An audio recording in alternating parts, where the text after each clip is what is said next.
So warm greetings, everyone. And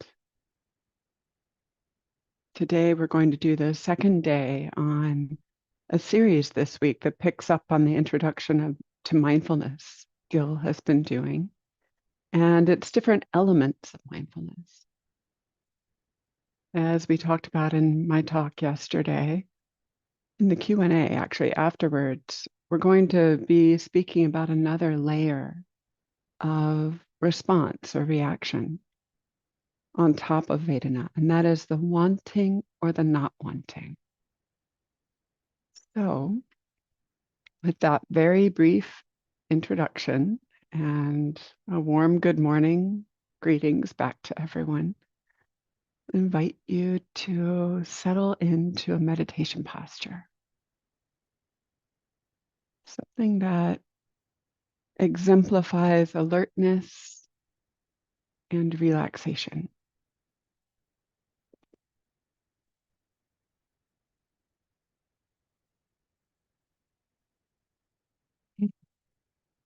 Maybe starting with a couple of longer, slower breaths, intentional breaths.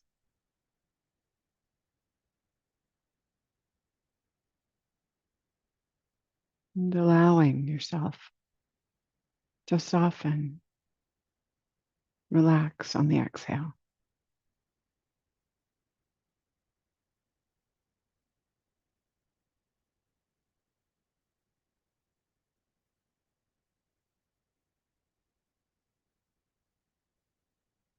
And then allowing the breathing to return to normal, whatever that is for you this day, this time.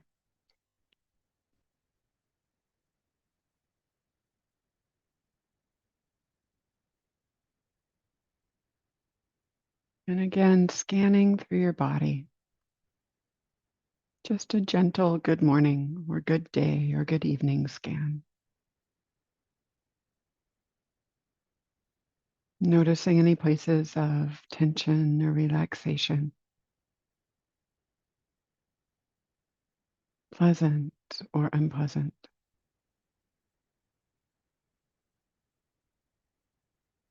Just acknowledging them, letting them be there just as they are.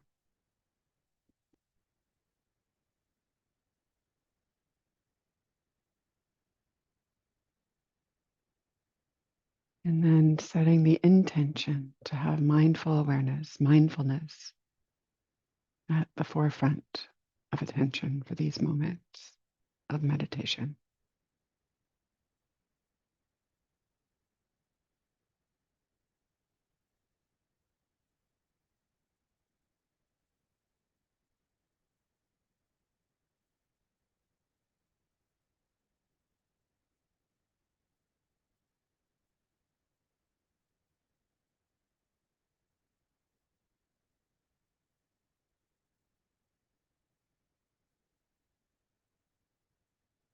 Allowing the attention to settle on breathing or body sensations, hearing, whatever feels like the most natural anchor for your attention today.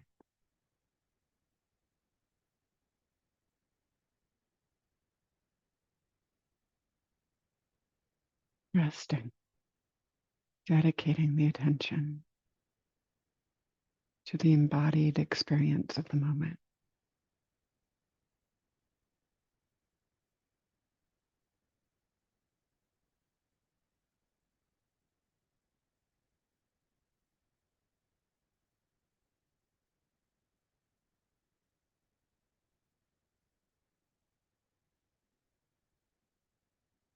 Noticing the alignment of your posture, whether you're sitting, standing, or lying down.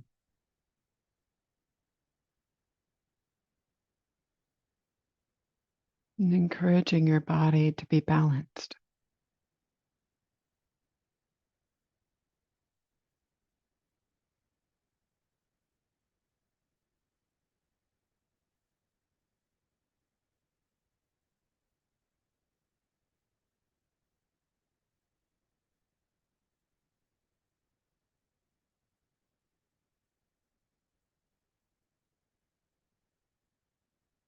And then noticing too the internal posture of the heart and mind. Is it balanced? Or is there a leaning towards or away? Movement of wanting or not wanting.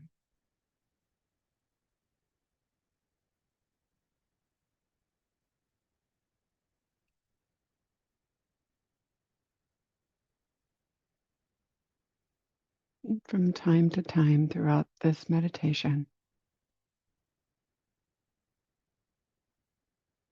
the invitation is to check in if there's a leaning towards or away, a movement for or against.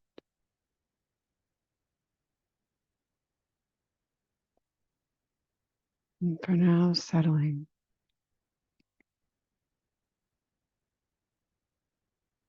softening into the breath, the body, the moment.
Noticing any pleasant feelings associated with breathing or just being.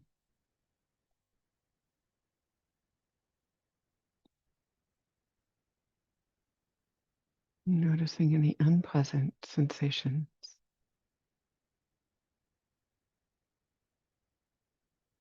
And allowing either one. Allowing the vast territory in between. Noticing any leaning towards or away.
From time to time, refreshing the awareness and perhaps checking in what the overall mood or attitude infusing this moment might be.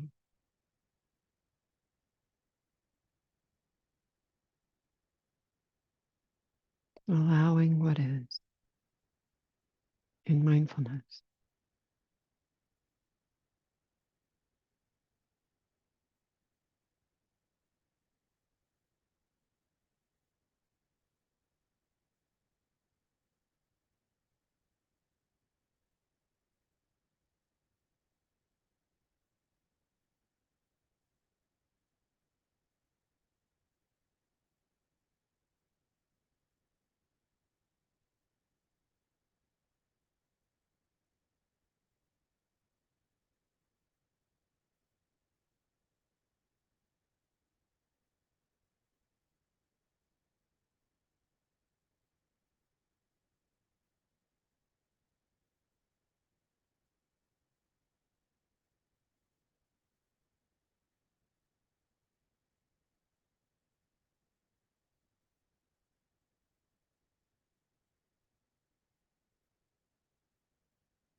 And in these last few minutes of our meditation together,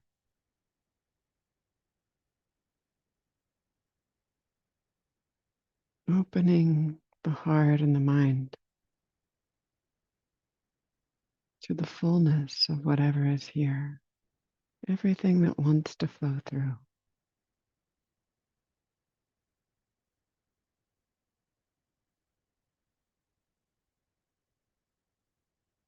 Noticing, allowing, resting.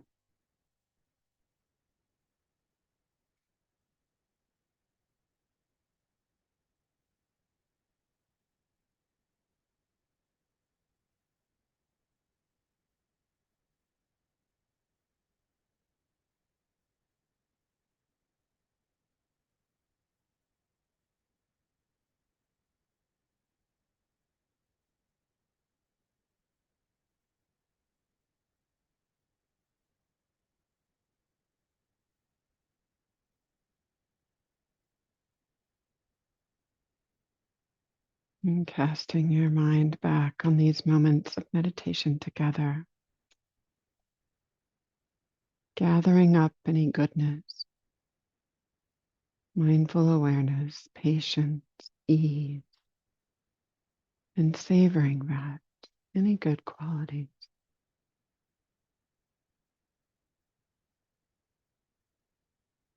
And being with as kindly as possible anything difficult that may have arisen.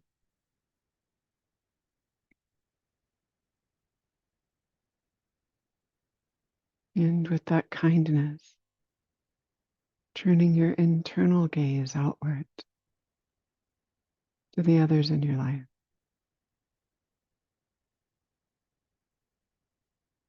Everyone your life touches.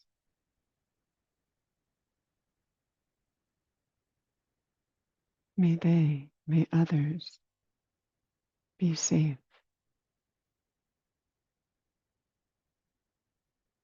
happy, peaceful, and free. And may our practice here together be a cause and condition for that greater happiness, peace, and freedom to arise.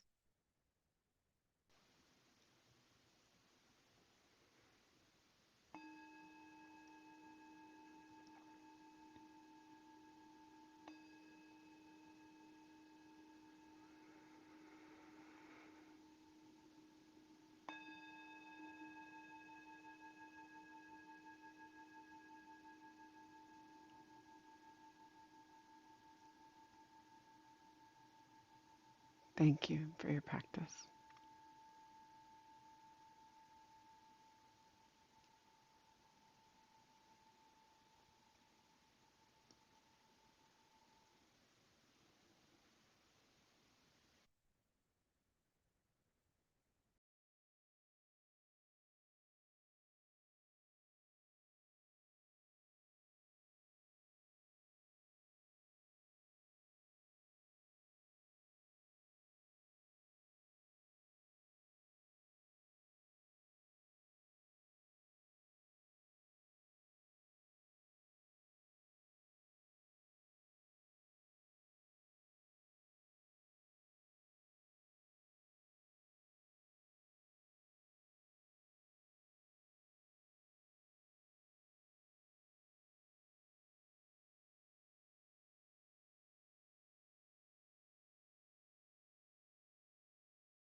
So, good morning, everyone. Good morning. Delighted to be back with you today, and delighted to see the bows and the greetings in the chat. It's really lovely.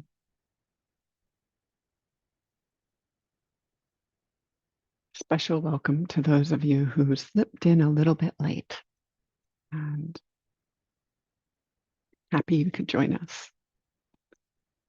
So today is the second day of a 5-part series building on the introduction to mindfulness that Gil has been unfolding over the last number of weeks.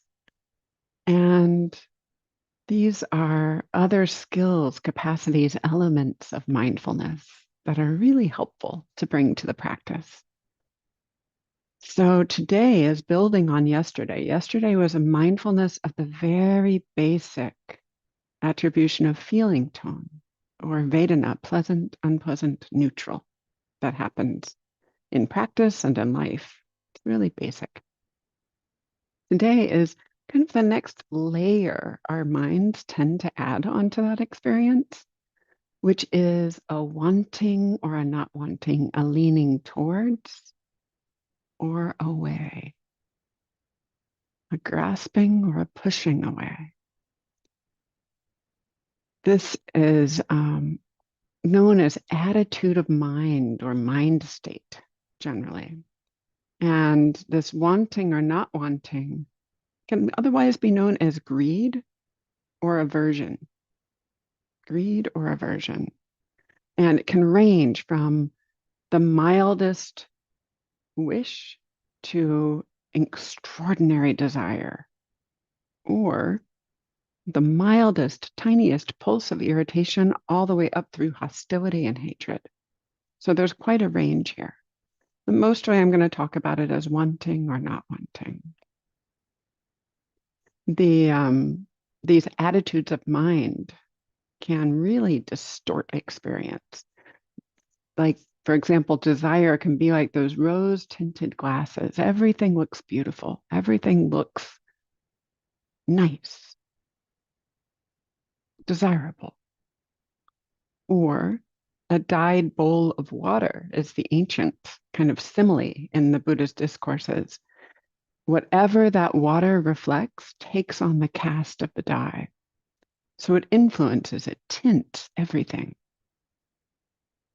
For aversion, hatred, anger, hatred tinted anger, hostility, the ancient discourses talk about boiling water, a roiling boil. And you can kind of get a sense in your body of what that feels like.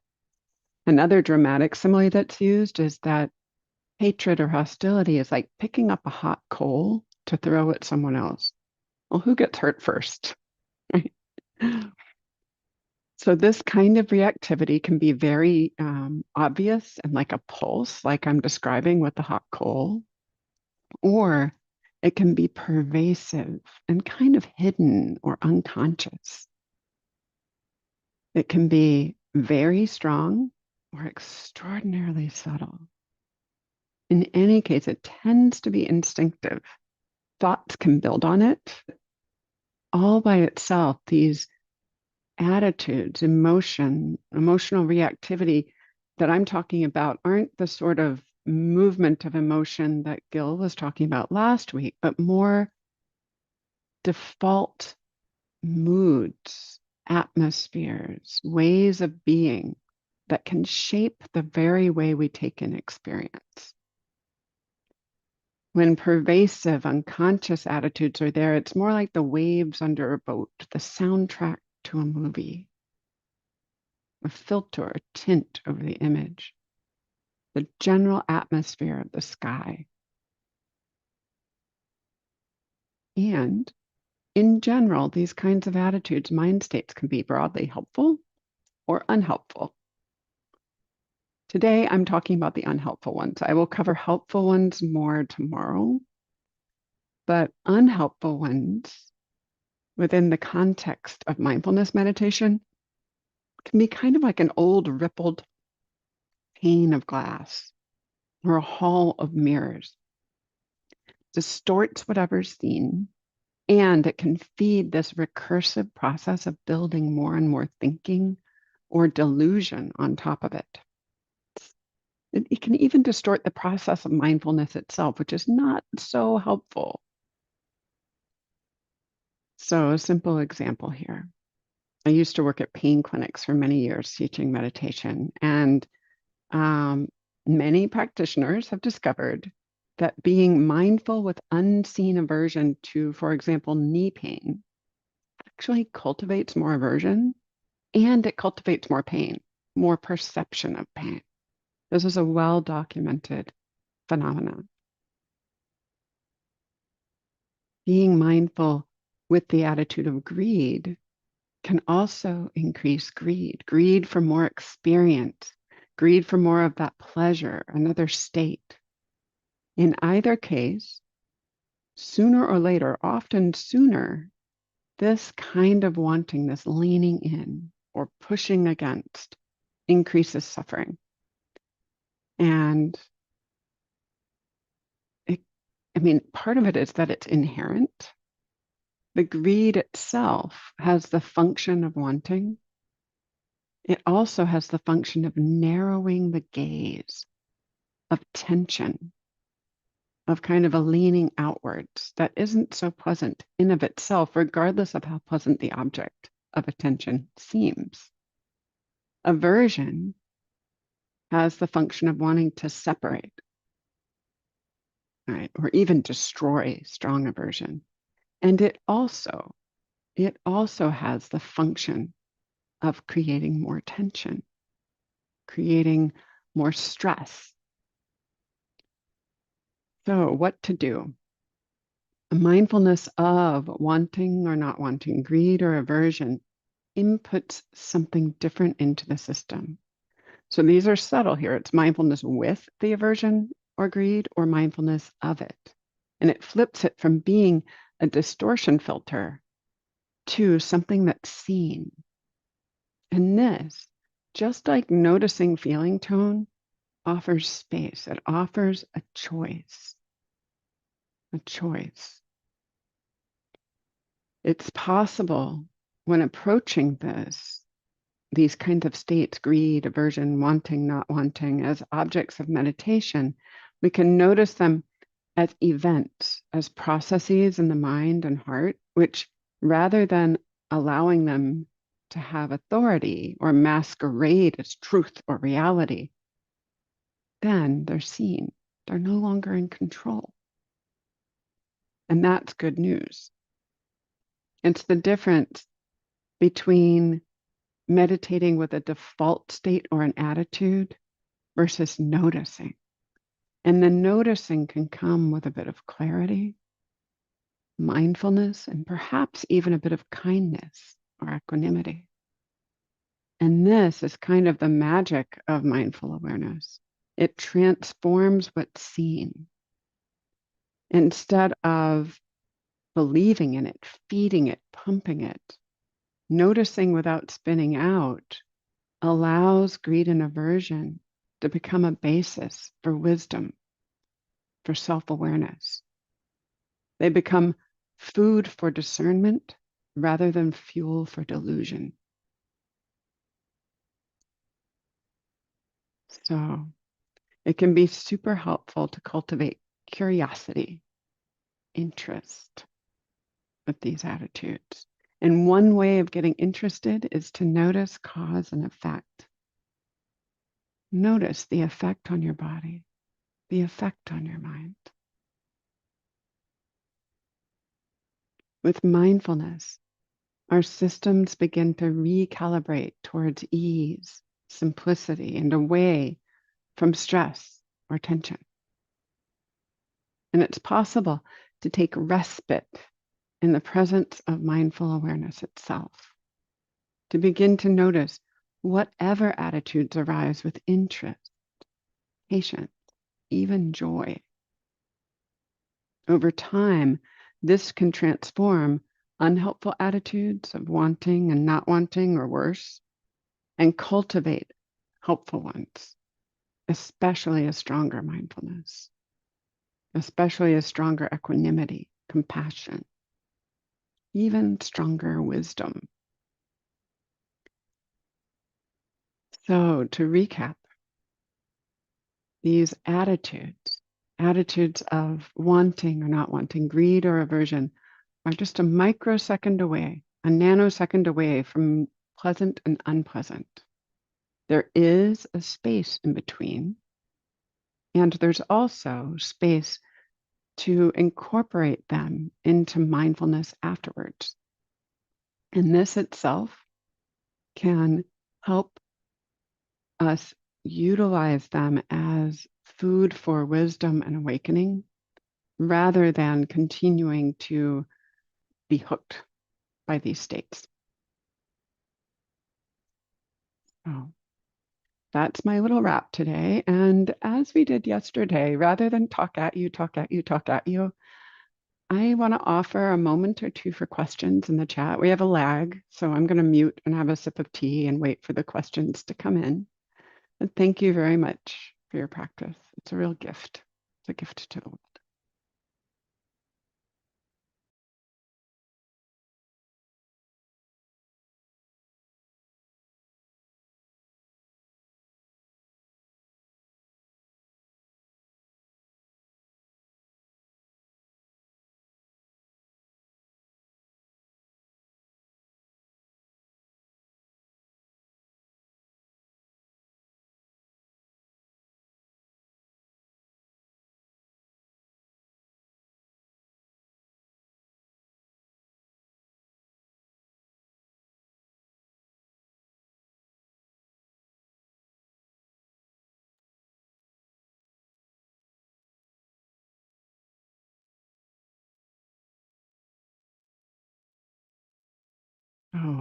question about the guidance, where the guidance for this kind of practice comes from. Sherry, I can't think of a single one discourse off the top of my head. It comes from many, many discourses, but it's included in the Satipatthana Sutta, the four foundations of mindfulness. Um, so, as a Buddhist and chronic pain practitioner, how much of your Buddhism do you bring to treating patients?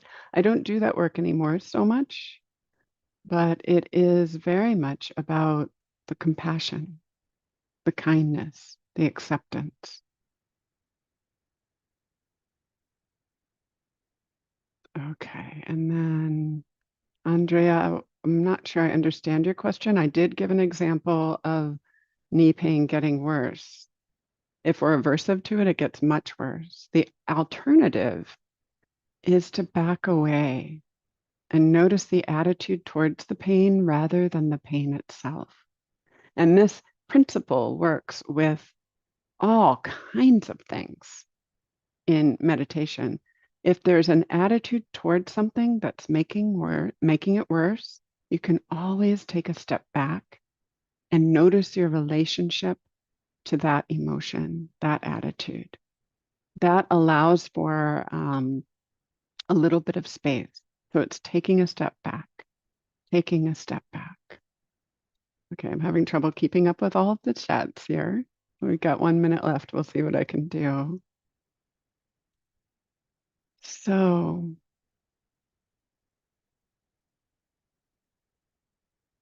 there are two excellent questions. Julie, yours is going to take longer, but just to simply say that mindfulness absolutely is a mirror reflecting back what is. However, greed or aversion distort the mirror. The ripples in the mirror, or like a funhouse mirror. And equanimity, wisdom, causes the mirror to be completely clear, whereas delusion you might have a mist over the mirror or a fog or another distortion. And then re-explaining mindfulness if beneficial. There's a difference between leaning into aversion and being mindful of aversion. So noticing the noticing of the aversion actually starts to transform the aversion into information, So that's the best I can do with a few seconds left. I hope that's helpful. And then finally, a couple of people were asking about Vedana, neutral Vedana. So neutral Vedana is a shorthand for neither pleasant nor unpleasant feeling tone. And that really is the vast majority of our experience. The vast majority of it is neither pleasant nor unpleasant. It's just kind of filtered out or ignored. There is an association, sometimes, not always, with neither pleasant nor unpleasant and with delusion. So I hope that's helpful. The topic today isn't really Vedana anymore, so I'll try to address this in a blog post later in a couple of weeks. Thank you all very much for your practice. Thank you for your questions, your engagement, and I'll look forward to being back with you tomorrow.